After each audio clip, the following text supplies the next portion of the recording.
जब उनकर मन होला कि चर्चा हम कराली, सब वहाँ कह देला कि हम भाई सब जनी आवल जाए। अब वो बेचारी खूब खुश होली कि अब सब चर्चा सुने खातिर कि हमारे घरे आई। अब का करेली कि सबके जाली बयाना दे आवली कि आज हमरे घरे चर्चा है, आज हमरे घरे चर्चा है। अब अपन सबके सोच के वही भाव से और वही उतवा से पर प्रसादी भी जुटावेली कि इतना जानी कि हम सब कहले हैं तो सब आवे के कहले है तो सब अबे करी। अब वही भाव से का करेली कि पर प्रसादी अपन जुटा के अब भगवान भोले बाबा का अपन चर्चा खाती के रख देले। अब जोहत जोहत देखेली तो बहुत देर हो जाला, मगर वही में कुछ गुरबैना के ऐसा होला कि जायदा भले जात का डोमिन है तो का करी चला लोगन चलल जा। तो वही में से बहुत जानी के ऐसा होला कि ना आवेला लोग, पर वो गुरबैना लोग में से दो चार जानी गिनल चुनल जेकरे अंदर खाली भगवान का भाव रहेला उनके घरे लोग आ जाला। आवेला लोग जितनी जानी आवेला लोग उतना जानी में अपन का करेली की चर्चा शुरू हो जाला।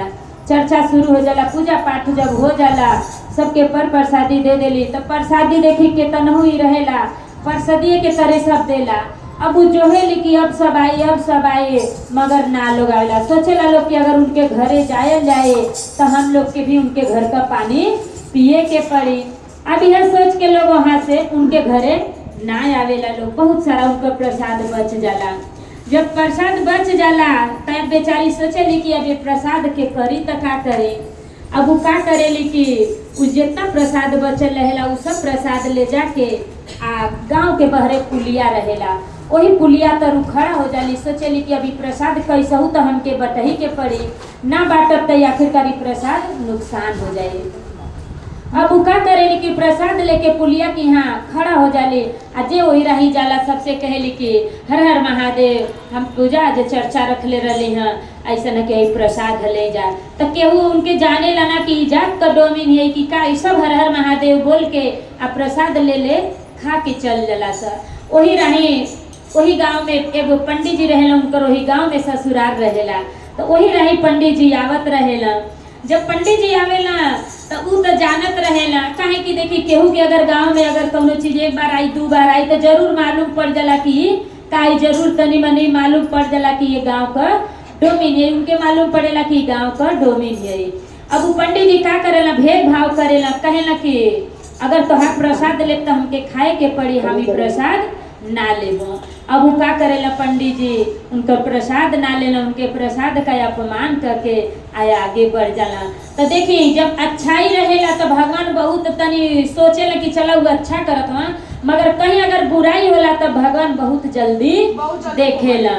अब वो जैसे प्रसाद का अपमान उ तो उनकर अपमान करके ना जाली, पंडित जी उनकर अपमान करके ना जाला, उ तो भगवान के प्रसाद का अपमान करके जाला। हम तो लोग एक कठपुतली हैं जा। अब वो का करेला कि प्रसाद का अपमान करके जैसे ही भगवान पंडित जी आगे बढ़ेला तब भगवान देखत रहेला, कहेला देखाई इतना उजड़ हम कि हमरे प्रसाद का अपमान करके आ भेदभाव करके जो कि चल गईला। जब जाला कुछ दूर जाला तब भगवान उनके का करेला कि ऐसा अपने दया दृष्टि से करेला कि वो पंडित जी गदहा बन जाला।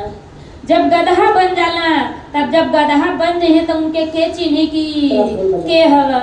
अब वो का करेला कि पंडित जी गदहा बन के अपने ससुरारी जाला, देखेला तब दुआरी पर उनकर ससुर जी खड़ा रहेला।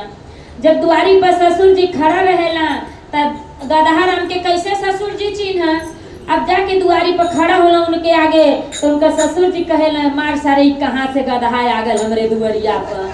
अब का करेला कि लकड़ा लेके आ उनका ससुर लगेला लकड़ा मारे लगेला मारे। तो अब गदहा राम सोचेला अब का करे, अब मारे लगेला तो कहेला कि अब का करेला कि गदहा राम कि अब वहाँ से भागेला।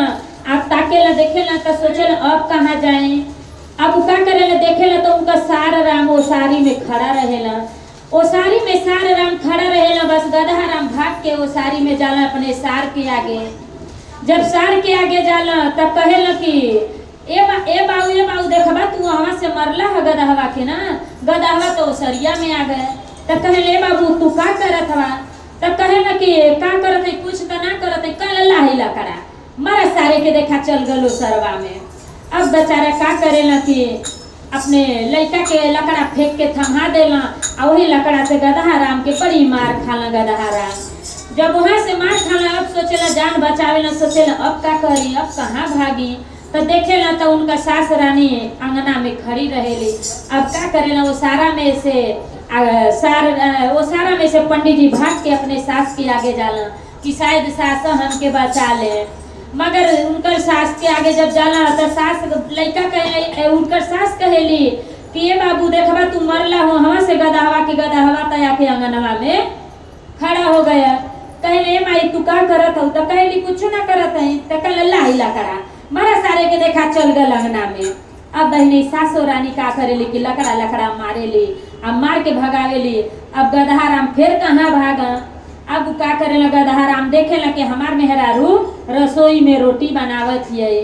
अब का करेला कि गदहा राम वही रसोई में भाग के अपने मेहरारू के आगे जाला। जब रसोई में भाग के जाला तब कहेला कि देखेला कि हमार औरत खाना बनावत है, केहू ना बचौल है तो हमार हो सकत है औरत बचा ली है।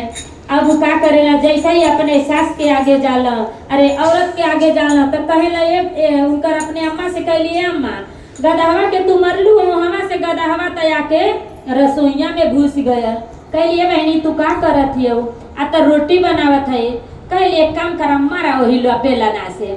अब का होला गदहा राम बेलना बड़ी मार खा जाला। जब बेलना मार खाला दांत चियार के वही जन गिर जाला। जब गिरेला तब सोचेला लोग अबे गदहा के का कहला। अब का करेला लोग गदहा राम के छान बांध के लोग लेके गांव के बहरे सोचेला लोग लेके चला इनके छोड़ के आवल जा। जब छान बांध के लेके जाला लोग तब बेचारा एक तो दूरे से चल के आयल रहेला, भूख प्यास तो लगला रहेला। अब करत का करत के जाला पानी पीढ़ा मिल, बेचारा इतना मार खाला कि वही से औरू थका जाला। अब जब लोग छान बांध के लेके जाला लोग जात जात वही राही केहू गुरबैना केला मिलल रहेला। आ का करेली कि केला खा के या छिलका वही रास्ता में फेंक दियले रहेली। अब जब गदहा राम भूखन पियासन तो रहबे करेला, ताकेला तुकेला हर ओहर देखेला कहीं सोचेला कि कुछ तो हमके मिल जा जो कि हम खा के कुछ तो अपन भूख मिटाई। जब वही रही देखेला तो एगो गुरबहिना केला का छिलका फेंकले रहेली। आ उहा के का करेला कि गदहा राम उहा केला का छिलका खा लेना। जैसे ही केला का छिलका खाला वैसे ही भगवान के दया से ऐसा होला कि जैसन पंडित जी रहे वैसन हो जाला। देखिए कहेला सब कि उन्हों के प्रसाद काटत रह, बाकी देखिए ऐसा जरूरत पड़ेला कि इंसान कहेला सब कि गदहो के बाप कहे के पड़ेला। तो अच्छा ना खैला उनके छिलका खैला। मगर भगवान ऐसा ना कि कभी अगर गलती भी हो जाला तो अगर गलती स्वीकार कर लेते हैं तो ओहू भाई इतना दयालु हुआ कि ओहू को क्षमा कह देला। तो जब छिलका खाला तो जैसे पंडित जी रहेला वैसे ही जस का तस फिर वो पंडित जी हो जाला। जब पंडित जी के लोग देखेला लोग उनका ससुर देखेला, उनकर सार देखेला, उनकर सास देखेली। अब सब लोग एकदम ही हो जाला कि आई दादा हम जैसे ही बहुत बड़ा पाप हो गल कि जेकर हमन जा पाँव पकड़ ली जा, जेकर रुतबा कैले जा वही के तना बल भर मर ली जा। तो वो कहेला ऐसा न कि पाप आप लोग से ना भैल, पाप तो हमसे भैला। हम भगवान के प्रसाद के अपमान करके गईली हाँ, शायद भगवान ओकरी हमके दंड दिहला है। एक वजह से हम ऐसा बनली हैं। देखिए आज छिलका खा के हम उनसे मुक्त हो गई हैं। तो जैसे भगवान उनके ज्ञान बुद्धि देना वैसे सबके ज्ञान बुद्धि दे। बोलिए हर हर महादेव मैया भव।